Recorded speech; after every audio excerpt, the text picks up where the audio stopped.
I fight for the men I've held in my arms, dying on foreign soil. I fight for their wives and children whose names I heard whispered in their last breath.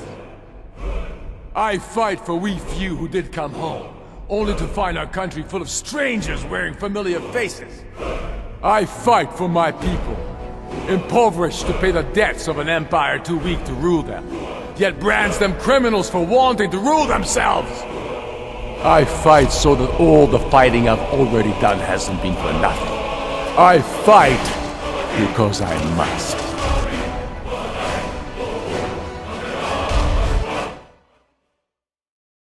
The Stormcloak Rebellion, or as it's simply known, the Skyrim Civil War, is a lot more than just a fun little side activity that goes mostly ignored by the vast majority of the player base of the Elder Scrolls V Skyrim. This war is not just a petty squabble between the Empire and the true sons and daughters of Skyrim, it is a direct result of the Oblivion Crisis. In the year 433 of the Third Era, Mehrunes Dagon launches a full-scale invasion of not just Cyrodiil but Tamriel as a whole. Then 201 years later, Skyrim is torn asunder into two warring factions. The Imperial Loyalists in the west and the Skyrim Nationalists in the east. On the surface, these two events seem completely separate, with centuries between them in different provinces of the Empire. But in reality, one caused the other.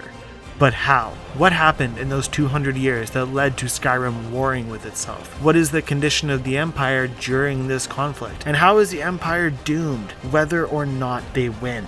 Hi, I'm Sane, and this is The Saner Gamer, where I play games and make videos on the games that I play. I'm still working on growing my audience, so if you're like me and you enjoy diving into the lore of various video game franchises and other gaming topics, please consider subscribing to the channel, give the video a like because it really helps me out, and make sure you comment because no matter how well I research this, I am very likely to get something wrong. Plus, the engagement really does help the video out. But with that said, let's get into today's topic, the cause and lasting effects of the Stormcloak Rebellion. Before we dive too far into this, we need to do a bit of a history lesson, and Elder Scrolls history is colorful to say the least. The first thing we need to talk about is the Elysian Empire, which will be quick, but before the first empire was brought to power, the heartland of Tamriel was ruled by the Ayleids, or the Wild Elves. Their ruins are still found scattered all over Cyrodiil. The Ayleids, like most elves, believed themselves to be superior over the races of man, and they actually enslaved mankind. Saint Alessia, as she would later be called, was a Nedic slave under the rule of the Ayleids. She began rallying the slaves to rise up against their oppressors and fight for their freedom, gaining her the title of Slave Queen. In the year 242 of the First Era, she launched the Elysian Slave Rebellion, which after a year of fighting was victorious. The victory paved the way for the Elysian Empire, the first empire of man to rise up and take control of the land. She banned Daedric worship and established the lasting practice of worshipping the 8 divines. She would rule until her death in the First Era 266, where her death would bring about Akatosh's covenant with mankind. On her deathbed, her soul was placed inside of a soul gem, which was later crafted into the Amulet of Kings. Akatosh, the dragon god of time, would keep shut the gates of oblivion as long as the dragon fires in the Temple of One remained lit, and a descendant of Alessia wore the amulet and sat the throne, making her the first of the dragon-born emperors. This brings us to our next important point on our history lesson, Talos. Known in life as Tiber Septim, he was a general who waged a war of conquest across all of Tamriel, eventually uniting all nations under a single banner, the first emperor to reign over all of Tamriel, ushering in the Third Era and the lineage of the Septim dynasty, a bloodline that would reign for 433 years and would maintain peace for the most part. Like, sure, there were some issues, but nothing that would threaten the entire land. That is, until the year 389 of the Third Era, during the events of the Imperial Simulacrum. Starting in 389 and lasting until 399, Yegar Tharn, the Imperial Battle Mage and primary advisor to Uriel Septim VII, would trap the Emperor in a pocket realm of Oblivion and use illusion magic to impersonate the Emperor. During this time, he would replace the Imperial Guard with Daedric minions and focus on abusing his power for personal gain, raising taxes and fueling conflicts within the Empire. His reign was eventually brought to a sudden end in the year 399 when a lone warrior defeated him and freed the Empire from his imprisonment in Oblivion, being awarded the title of Eternal Champion in the process. And even though the Emperor was an imposter and the crisis was brought to an end, the damage was done. Although war did not break out during the time of the Imperial Simulacrum and taxation was returned to normal and peace was reinstated, many of the nations under Imperial rule had their faith in the Empire strained at least and severed at worst, and even though none acted upon it, resentment towards the Empire was growing, and the trouble was just beginning. And this brings us to the year 433 of the Third Era, the events of Elder Scrolls IV Oblivion. We'll have to talk a little bit about the events of Morrowind, but we'll be coming back to that. On the 27th of last seed, August 27th as far as we are concerned, assassins attacked the White Gold Tower in the Imperial City. Before the attack was even discovered, the three legitimate heirs of Uriel Septim VII were assassinated, and the next target was the Emperor himself. In a desperate attempt to save the Emperor, his royal guards, the Blades, were escorting him through an emergency evacuation route out of the city, through the Imperial jail and out via the sewer system. Against the Blades' wishes, the Emperor enlisted the help of a prisoner who just so happened to be held in the same cell as the secret exit, claiming to have had a dream of prophecy regarding the prisoner. Before the group could safely make it out of the city, the assassins caught up to the envoy in the sewer and assassinated the Emperor. In his last moments, Uriel Septim told the prisoner of a bastard heir, tasking the hero with finding the heir and handing down the Amulet of Kings. But the assassins were successful in their mission. The last Emperor was dead. The amulet was no longer worn by a Dragonborn. The ruby throne of the Empire sat empty and the dragon fires were extinguished, severing the Covenant of Akatosh and opening the gates of Oblivion.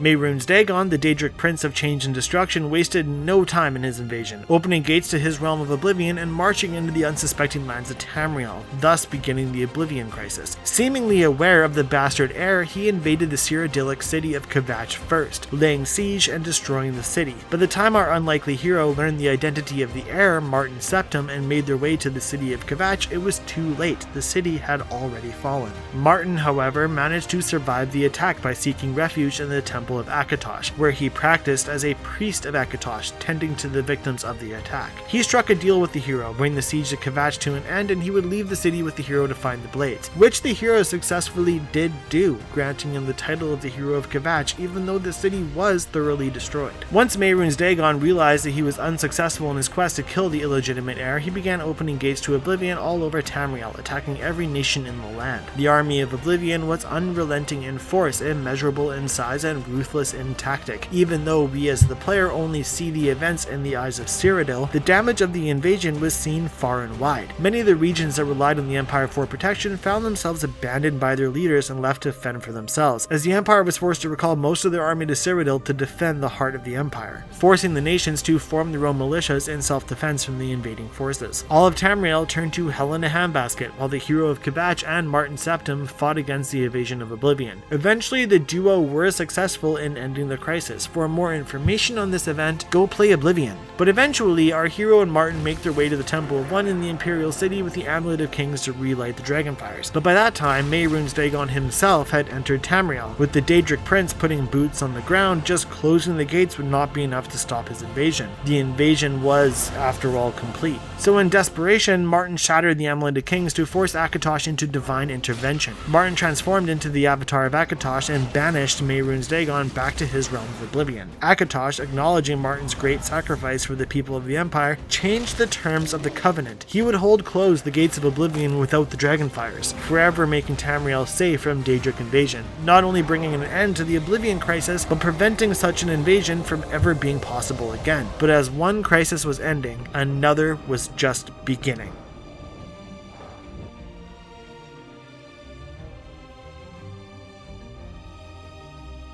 With the Empire needing to recall its armies to defend the Heartland, this left many of the nations and provinces within the Empire defenseless, and this allowed new militaries to be formed. This rise of new militaries and the civil unrest from people feeling like they were abandoned by their empire during their time of greatest need caused a wave of insurgents throughout the Empire on all fronts. Morrowind was hit especially hard, still recovering from the fall of the Tribunal that happened in the Elder Scrolls III Morrowind. I told you we would come back to that. After the destruction of the Heart of Lorkhan at the hands of the Nerevarine, the last remaining living god, Vivek, was weakening in power due to not being able to use the heart to recharge himself. This left Morrowind in a weakened state, with the great houses already feuding with each other in such a way that resembled a civil war within the province of Morrowind. This left the province and ultimately the Dunmer completely defenseless against the invading forces. This pretty much just led to the fall of Morrowind, although their true day of reckoning was still to come. The inability to defend the province didn't cause Morrowind to secede from the Empire, but the territory was, for all intents and purposes, lost. A few years after the Oblivion Crisis, in the 5th year of the 4th era, the Ministry of Truth fell. The Ministry was a comet that was on a collision course with the city of Vivek, when the living gods of the Tribunal halted it in the air and left it suspended above the city as a symbol of their power and devotion to the land. With the power of the last living god continuing to falter, this magic that held the Ministry in the air began to fail, and the comet finally fell and landed in the city of Vivek. This event caused a shockwave through the land, which led to the eruption of the Red Mountain, in an event that has since been called the Red Year, covering the island of Vardenfell in lava and ash, rendering it inhospitable. This, combined with the Argonians invading from the south, Morrowind as a province had completely fallen, leading to a mass exodus of Dunmer refugees, many fleeing west to Skyrim for refuge, hence why Skyrim has such a dark elf population during the events of the Elder Scrolls V. The Argonians of the Black Marsh fared much better standing on their own, although they were kind of on their own from the beginning, the region itself being too hostile and dangerous for anyone except for the Argonians. They didn't have much of an imperial presence to start with, but their warriors were able to fend off the invading forces pretty successfully, rallying under the Ansalil. They even launched their own counter-invasions, closing some of the gates themselves, an impressive feat that would still come back to bite the Imperials in the backside. After the Oblivion Crisis was ended, the Ansalil claimed that they were responsible for the end of the invasion, using this lie to rally the whole province behind their cause. They were quick to enforce their borders, drive away any Imperial occupation or influence from their land, and seceded from the Empire, becoming their own nation. After the events of the Red Year, the Ansalil saw an opportunity in the compromised province of Morrowind and began marching north, taking territory for themselves and waging a war against any of the Dunmer who had yet to, or refused to, flee their homeland. The Red Guards of Hammerfell and High Rock defended their land with all their might, creating paramilitary forces within their city. The land itself fell, but the cities were defendable for the most part. The villages and nomadic tribes were pretty much wiped from existence, but even without Imperial aid, they were able to keep most of their important cities, like Sentinel, Wayrest, Godwin, and Daggerfall, intact. The people and their leaders felt abandoned by the Empire, but they did maintain their allegiance for the time being. The Elves of the Somerset Isles were a whole other story though.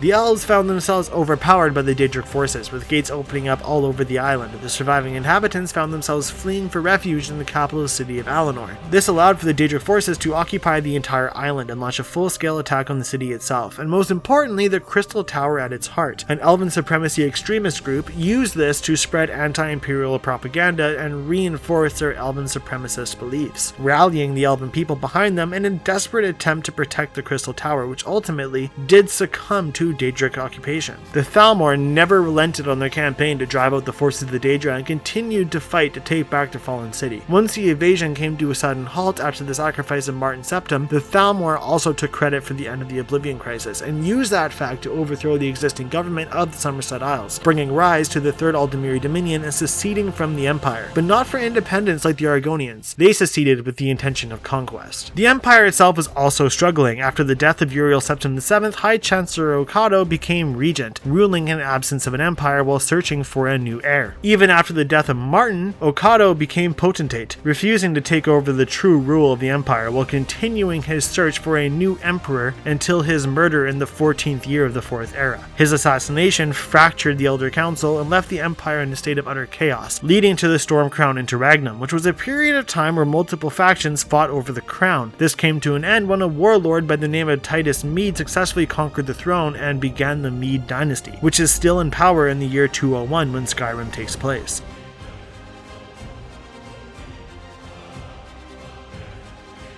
During this time, however, the Thalmor were expanding their territory under the banner of the Third Aldemiri Dominion. First expanding into Valenwood, they recruited Thalmor sympathizers to stage a coup to overthrow imperial rule. An act that had its opposers, but with a fractured state of the empire, the opposition was for naught, and the province eventually seceded from the imperial rule and joined the Aldemiri Dominion. With Valenwood joining their ranks, they continued to conquer east to Elsewhere. Elsewhere was already in an internal conflict. Not quite a war, but the states of the province had already declared independence from the empire. The Aldemiri Dominion used this to their advantage to drive the empire out of Elsewhere and led to the province joining the Dominion, who now controlled all of southwestern Tamriel. This is as far east as the Dominion could reasonably go for the time being. To go farther east would result in all-out warfare against the empire by invading Cyrodiil itself, and even if they were successful, continuing east after that would lead them into Argonia, who were in a conquest of their own working on taking Morrowind. This left them with a single option, north into Hammerfell. They led a march through Cyrodiil, bypassing Anvil into the southeastern region of Hammerfell, while also launching a smaller invasion via boat onto the southern coastline. The empire itself was still not in a healthy state and recovering from the massive power shift, and Hammerfell itself was still decimated and recovering from the Oblivion Crisis. The Dominion was able to conquer the southern half of Hammerfell with very little opposition. This left the Dominion feeling rather big in their britches, believing that the empire was actually much weaker than anticipated. They decided that taking Cyrodiil as well as the imperial city would be the final nail in the coffin for the empire. And this assault went much better than the Dominion thought it would. They gathered their forces in southern Cyrodiil and marched north to the imperial city, surrounding it. The emperor, Titus Mede II, against the wishes of his advisors, did not defend the city. Instead, he fought his way out of it, fleeing north and surrendering the city to the Dominion. This was not an act of cowardice, however, but rather a strategic move. While the Dominion ransacked the city, burning down the imperial palace, committing atrocities on the population, yada yada yada, the emperor was recalling troops from other lines and preparing to retake the city. In the winter of 4th Era 174-175, the imperial army marched into the capital and retook the city in a skirmish known as the Battle of the Red Ring. This victory drove the Dominion forces out of Cyrodiil and paved the way for peace talks between the factions. The negotiation for peace did eventually lead to the signing of the White Gold Concordat. At first, the Dominion had some heavy demands for peace. They wanted a large tribute of gold to be paid, the blades to be disbanded, Talos worship to be banned, and for a large portion of Hammerfell to be forfeited to Dominion rule. The Emperor declined these terms, but the negotiated terms were not much better. When the White Gold Concordat was signed, the terms were the banning of Talos worship, disbandment of the blades, and the southern region of Hammerfell was given to the Dominion. Kinda. So the Empire did agree to give a portion of Hammerfell to the Elves, but the Red Guards actually refused this. The Red Guardian army was growing and Hammerfell was becoming more capable of defending themselves. The fall of much of their province and the collapse during the Oblivion Crisis left them in a position where they knew they could not rely on outside support to defend their land, and many of the vassal states banded together to fight Dominion rule. Feeling betrayed by the Empire, as well as the Red Guards blatantly defying the White Gold Concordat, led Hammerfell to leave the Empire, both by seceding as well as being renounced, so that the Empire could look the Thalmor in the eye and be able to say that they had nothing to do with the Hammerfell situation. Hammerfell was able to repel the Dominion forces, and this eventually led to the signing of the Second Treaty of Stras Mackay, leaving Hammerfell an independent nation. And this brings us to the events just before Skyrim.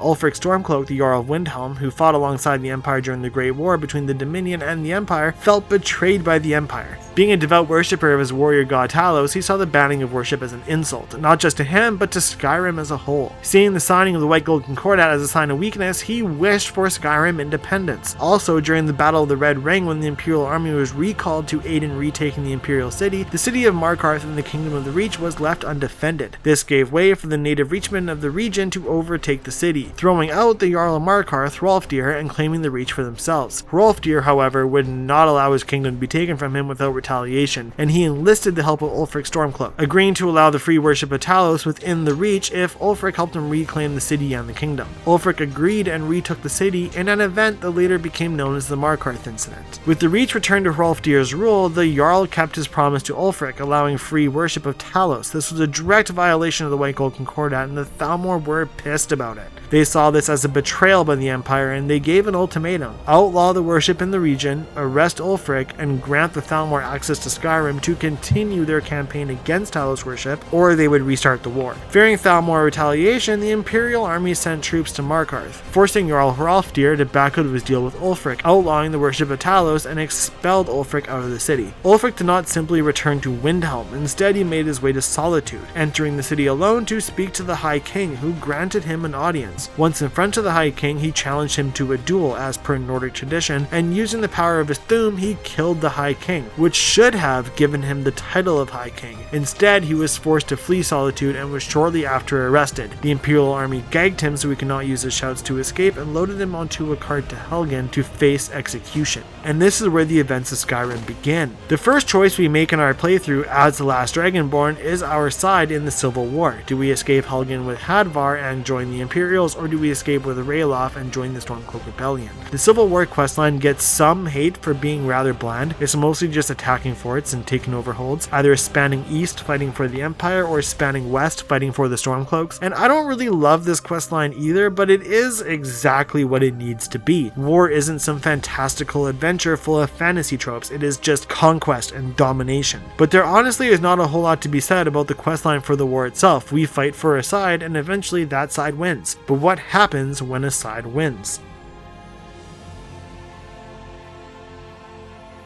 So if the last Dragonborn sides with the Imperials, the Imperial army marches east, taking over holds as they make their way to Windhelm. This route leads to the death of Ulfric Stormcloak and the repatriotism of Skyrim into the Empire. If we side with the Stormcloaks, we march west into Solitude, leading to the death of General Tullius, the Imperial general in charge of retaking Skyrim, and leads Skyrim to becoming an independent nation, no longer under Imperial rule. But the war itself is not the only thing that happens in Skyrim that affects Tamriel as a whole, and no, I'm not talking about the dragons. During the Dark Brotherhood questline, we are assigned to, and succeed in, assassinating the Emperor Titus Mede II, dealing a massive blow to the power of the Empire as a whole. Normally, this would be a simple succession of power, but Titus Mede II does not have any known heirs, which would send the Empire into a new power struggle while a new Emperor is crowned, likely a situation akin to the Storm Crown Interregnum, causing a period of chaos for the Empire while a new dynasty fights their way into the position of power. But what does this mean for the lasting effects of the Skyrim Civil War? So if the Imperials win the war and Skyrim remains part of the Empire, the death of the Emperor would cause a power shift in the Empire. During this period, the Imperial army would lack direction with nobody receiving orders. The Emperor is not alive to direct the military, and some of the highest ranking officials in the military would have been lost either during the Great War or the Skyrim Civil War. This will lead to drastic weakening of the Imperial front lines, especially in the outer reaches of the Empire. The Red Guards in Hammerfell would likely invade the province of High Rock, taking the northwestern corner of the continent for themselves. The Aldemiri Dominion would likely march into western Cyrodiil and take the territories of Anvil and Skingrad, while they work on retaking the Imperial city. With Morrowind being utterly defenseless,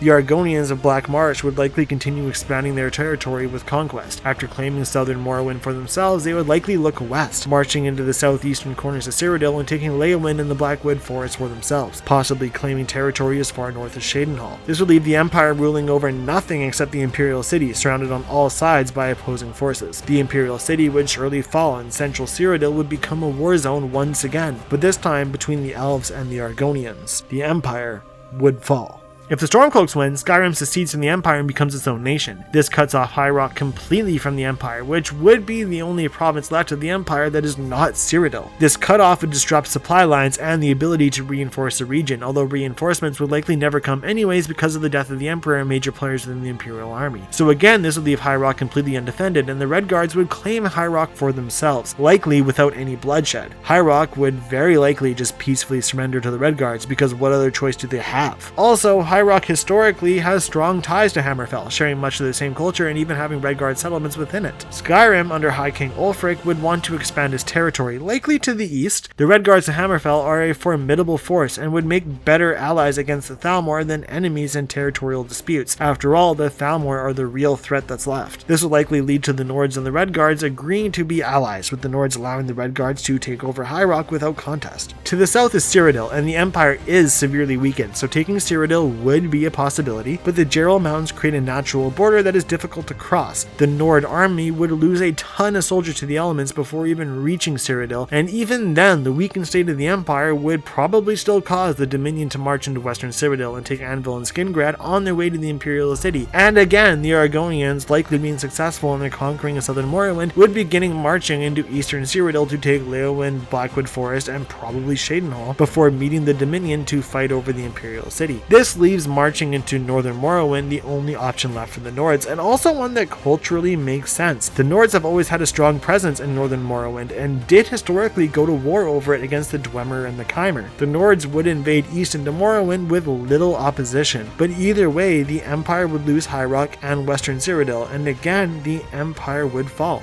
And we will not know exactly what the outcome of the war is until the Elder Scrolls 6 comes out, but it is very likely that we will see what Tamriel looks like without an empire. And the Hammerfell location also makes the most sense for the game's setting because it will be the most politically stable region for the events of the game to take place in. But what I really wanted to showcase here is that the entirety of Tamrielic history leads to the Oblivion Crisis, and the Oblivion Crisis causes such a ripple effect that it not only leads to the Civil War of Skyrim, but ultimately the death of the Empire. With the constant loss of territory, especially with the death of the Emperor with no heir to take the throne, the Empire will most likely not have the strength necessary to strike back, or strike ever again. But realistically, that's all I have for you today. I honestly try to avoid Elder Scrolls videos because as much as I love the lore of the Elder Scrolls, it is such a jumbled mess with so many moving parts, it is oh so very easy to miss something or just simply get something wrong. So if that has happened here, please let me know down in the comments. I do want to know. Other than that, thank you so much for watching. Please like, comment, subscribe, all that nonsense. I'll see you in the next one. Peace out.